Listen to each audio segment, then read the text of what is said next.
કસ્તુરી તિલકમ લલાટ પટલે વક્ષસ્થલે કૌસ્તુભમ નાસાગ્રે વરમૌક્તિકમ કરતલે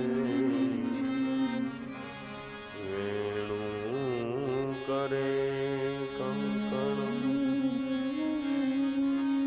સર્વાંગે હરિચંદનમ સુલલિતમ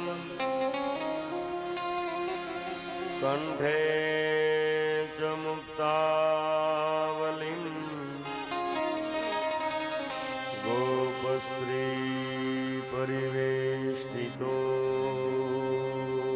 વિજયતે ગોપાલ ચૂડામણી નાગેન્દ્રહારાય ત્રિલોચનાય ભસ્માંગરાગાય મહેશ્વરાય નિત્યાય શુદ્ધાય દિગંબરાય તસ્મૈ નકારાય નમઃ શિવાય યા દેવી સર્વભૂત આયે હનુમંત બિરાજીએ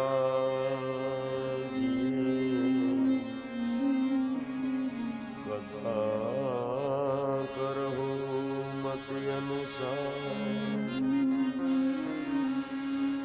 પ્રેમ સહિત ગાદી ધરું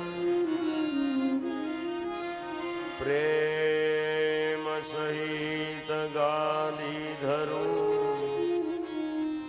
પધારીએ પવન કુમાર વંશી વિભૂષિત કરાન નવનીરદાભા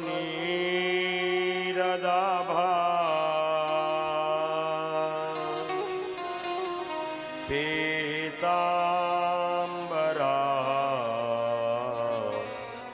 અરુણબિંબફલાધરોષ્ટા પૂર્ણેન્દુ સુંદર મુખાન અરવિંદ નેત્રા કૃષ્ણાત પરમ કિમપિ તત્વમહં ન જાને કૃષ્ણ ત્વદીય પદ પંકજ પંજરાંતે અદ્યેવ મે વિશતુ માનસ રાજહંસ પ્રાણ પ્રયાણ સમયે કફવાત પિત્તે કંઠાવરો ધનવિધો સ્મરણમ કુતસ્તે ઓમ નમો ભગવતે વાસુદેવાય હરયે પરમાત્મને પ્રણતકલેશનાશાય ગોવિંદાય નમો નમઃ. ભગવાનનું મંગલમય સાનિધ્ય છે. ભગવાનના વાણીમય રૂપને વંદન કરી, વાંગમય સ્વરૂપને પ્રણામ કરી, ભગવાન બાકે બિહારીના ચરણમાં વંદન કરી, આ ભૂમિના તમામ તીર્થોને પ્રણામ કરી, આ જગતની તમામ સંચેતનાઓના ચરણમાં વંદન કરી આ ગામની અંદર બિરાજેલા તમામ દેવ તીર્થોને વંદન કરી આપ સૌના હૃદયમાં બિરાજમાન પરાત્પર બ્રહ્મ ભગવાન શ્રી હરિને વંદન કરી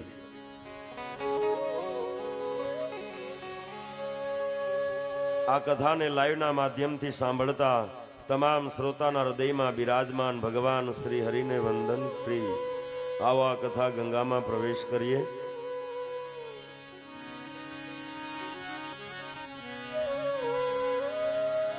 શ્રી હરિમ પરમાનંદમ ઉપદેષ્ટારમ ઈશ્વરમ વ્યાપકમ સર્વલોકાનામ કારણમ તન્નમામ્યહમ.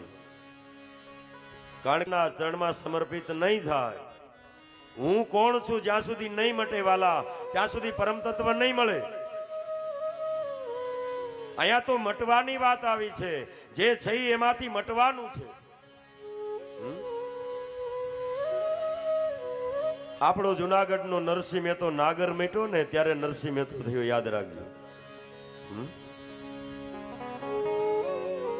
આજ અહંકાર લઈને આપણે ફરીએ, હું બ્રાહ્મણ છું, હું ક્ષત્રિય છું. આ અહંકાર જ્યાં સુધી નહીં મટે સાહેબ, ત્યાં સુધી પરમ તત્વ નહીં મળે. આપણે કોઈ ગુરુના ચરણે જઈએ આવે, શું કામ? પાઘડી એટલે અહંકાર છે. એ અહંકાર એ સંતના ચરણમાં, સદગુરુના ચરણમાં અહંકાર આપણે મૂકીએ છીએ. યાદ રાખજો, જ્યાં સુધી બીજ જમીનમાં નહીં દટાય ને ત્યાં સુધી એમાંથી અંકુર નહીં ફૂટે. બીજ દટાવવું જોઈએ. મારો ને તમારો અહંકાર કોઈ ગુરુના ચરણમાં સમર્પિત થવો જોઈએ. એટલે કહ્યું, તારી હસ્તીને ગુમાવ્યા વિના તને હસ્તી નહીં મળે, અને મજધારમાં ડૂબ્યા વિના તને કસ્તી નહીં મળે. બંધનમાં વીટાયા વિના તને મુક્તિ નહીં મળે, અને આંખો મીચાયા વિના જ્યોતિ નહીં મળે. જોજો હું કોણ છું. આ હસ્તી જ્યાં સુધી નહીં મટે ને ત્યાં સુધી પરમ તત્વની ઝાંખી નહીં થાય. આપણે જે મેળવવા માટે આ મૃત્યુ લોકમાં આવ્યા છીએ, આ વસ્તુ આપણને પ્રાપ્ત નહીં થાય. તારી હસ્તીને ગુમાવ્યા વિના તને હસ્તી નહીં મળે, અને મજધારમાં ડૂબ્યા વિના તને કસ્તી નહીં મળે. જ્યાં સુધી ડૂબશો નહીં ત્યાં સુધી કસ્તી કેવી રીતે મળશે? આ દૂધ જ્યાં સુધી બગડે નહીં ને ત્યાં સુધી એમાંથી દહીં ન થાય. નહીં મળે. આંખો મીચાયા વિના તને જ્યોતિ નહીં મળે. જોજો, જ્યાં સુધી અંતર્મુખ નહીં થઈએ ત્યાં સુધી પરમ તત્વ નહીં મળે. આપણે ભગવાન સામે, જગદંબા સામે, ઠાકોરજી સામે દીવો પ્રગટાવીએ. શું કામે? જોજો, દીવો પ્રગટાવી અને પછી આંખો વીચી જાય. જેવી સામે જ્યોત છે ને એવી મારીને તમારી અંદર એક જ્યોત પ્રગટે છે. આ જ્યોતના દર્શન કરવાના. આ જ્યોતના દર્શન કોણ કરાવે? કોઈ સદગુરુ મળે, કોઈ સમર્થ સંત મળી જાય મારા ને તમારા જીવનમાં. એ મારા ને તમારા અંતરની અંદર અંજવાળા કરી દે વાલા. જે અંધકાર છે એ અંધકારમય જીવનને અંજવાળું બનાવી દે. જોજો, આ કથા, આ ચરિત્રો ઈ બતાવે છે. આ જીવનના મૂલ્યો બતાવતું આ ચરિત્ર છે.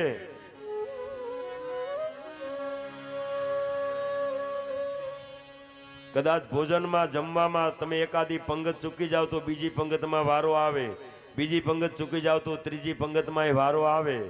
પણ સંગત ચૂકાણી ને તો જીવતર ઝેર થતા વાર નહીં લાગે. આજ હું જોઉં છું, ગામડે ગામડે ફરું છું વાલા. આ પોથી લઈ લઈ અને ગામડે ગામડે ફર્યો છું. આજ ભગવાને સંપત્તિ બહુ આપી. આજ કેથા દુઃખ થાય અમને આ વ્યાસાસન ઉપરથી. આજ સંપત્તિ ભગવાને બહુ આપી, પણ હારો હાર દુર્ગુણો પણ એટલા જ આવ્યા છે. આજ ઘરે ઘરમાં દુર્ગુણો જોવા મળે છે. જોજો, પંગત ચૂકાણી તો બીજી પંગતમાં વારો આવશે, ત્રીજી પંગતમાં વારો આવશે, પણ સંગત ચૂકી ગયા ને તો જીવતર ઝેર થતા વાર નહીં લાગે. અહીંયા તો સંગતો કરવાની વાત કરી છે. એટલે અમારી ગંગા સતી બોલે, હે સંગ તું કરો તો પાનબાઈ એવાની કરજો રે ભજન મારે રે ભરપૂર સંગ તું કરો તો તમે એવાની કરજો હે પાનબાઈ જે તમને ભવ પાર ઉતારી દે. જોજો તમારા સંતાનો કોની સાથે બેસે છે આ જવાબદારી બની